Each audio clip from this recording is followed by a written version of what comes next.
bộ hơi tin Zakaya sẽ nghe thấy chân sự mà nè à biết thà là gì sự này làm là cái sai trong những cái bộ đồ này sao nên có bảo cả cái bộ mà ấy là cái cách xảy ra này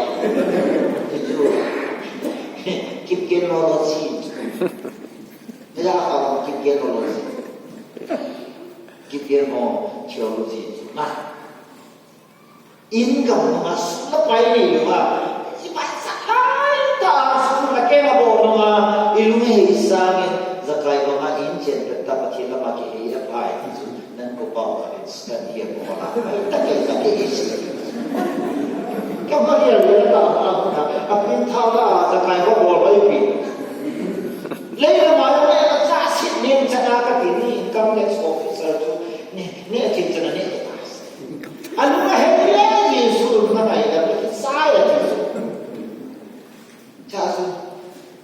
cha sẽ bảo cái nó đây government officer cái cái này xuống cái sự nào đó sẽ đem cái về cái xã hội đó kia thì chúng là ngày làm lên rồi sẽ để cuối thì chúng là năng sĩ na là kia này cái chuyện đầu tiên là cũng hay cả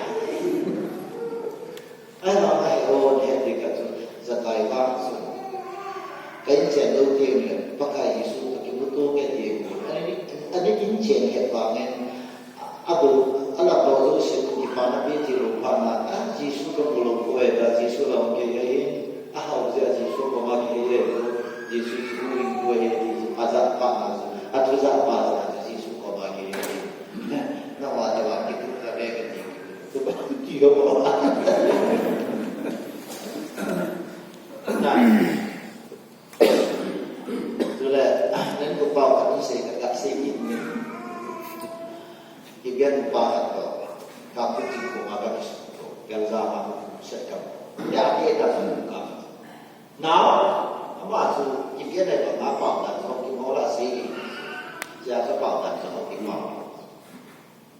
Now, kita kan mau tidak dong dong, kat sesi dan dong dong cendong, kahit dong nasi keting kahit dong keting. Tahu betul.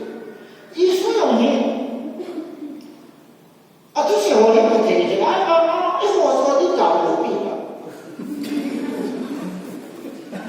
那弄这不病啊，他妈不病，他现在那不病，不海外有了你啥办？可是我哎，就让你那时候可是，那我那个外路没，那我外路，哎呦，那个外路出，去外路那不听我听见没？Ini berarti kemarin itu menurut aku tak kau kata mu bezimu ya itu kemarin dia dulu bila. Aku saya nak aku cepat hobi. Kata ada orang sih kahit. Hebat bilang kan. Nongan jodoh kami ya jodoh kami dah kita bagi suka pasaiban je.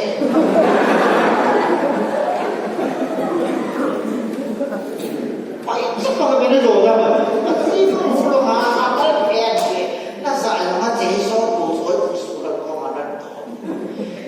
Chỉ đó các người nghe ra cái gì nó cũng trong cái gì đó nó cao cái gì nó sẽ thì là gì nó các chúng ta cái tổ hệ cái nghe cái gì nó lại ông ta cái hệ là mà nghe nó sẽ lại mi tak sadar dia belum tidur ai cái nama sebenarnya belum tidur kalah kata siapa di nah Bahaya polisi pula, dia kilo, ini kilo apa macam ni? Tu yang kaya sih, be different. Atsobe ni, pasti sih tu biar kaya tu nanti atsobe ni. Napa cakap dia ni? Baru ni sih nah, behimi sih tu pasti tak kaya punya dia soal. Lesi nah ni terus kita kat nak ini mana? Compare. Nung may hoyong yun kasi bago binang sipat yung kaya nung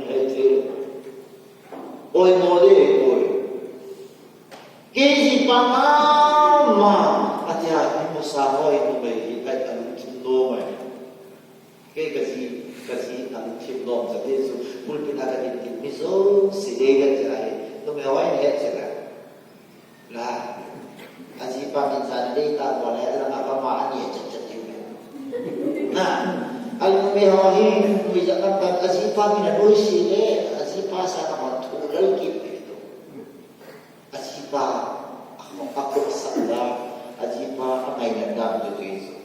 Aji pa minambasa na pala kung pwede mo na tokit niya.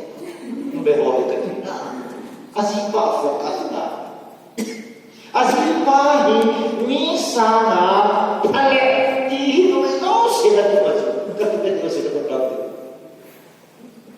Dok sila. Aji pa miha. So nagmamayin at pwede kasakin kusungayin. Alo ya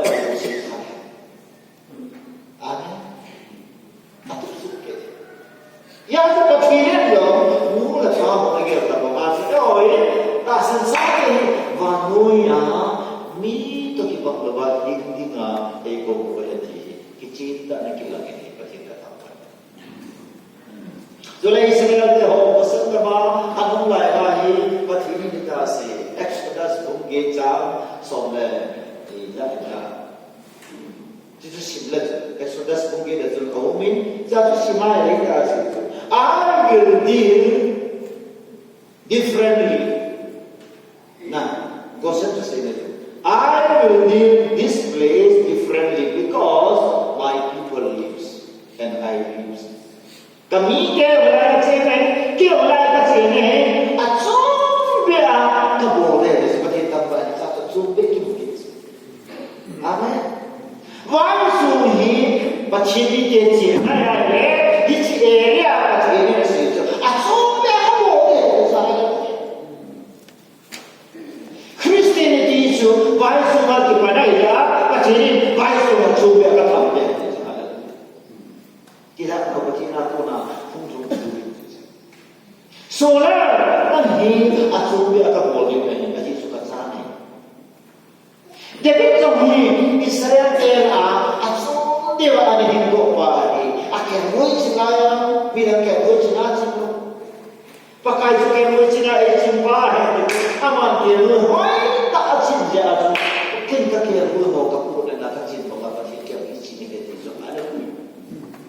Ke mui cina aman. So beaja macam ni. Cuma ke mui cina wah jalan kah. Ahad kita mulai bersama kadin zona ini aman ini. Kehi midan tetap puiti ke. Amen. Dia kata si percaya orang kata amazing tak kasih. Oi itu sedang tak kemain lagi nomor se ni kilit sa kai kahis. Kita kilit sa kai boy kan kalip kahis.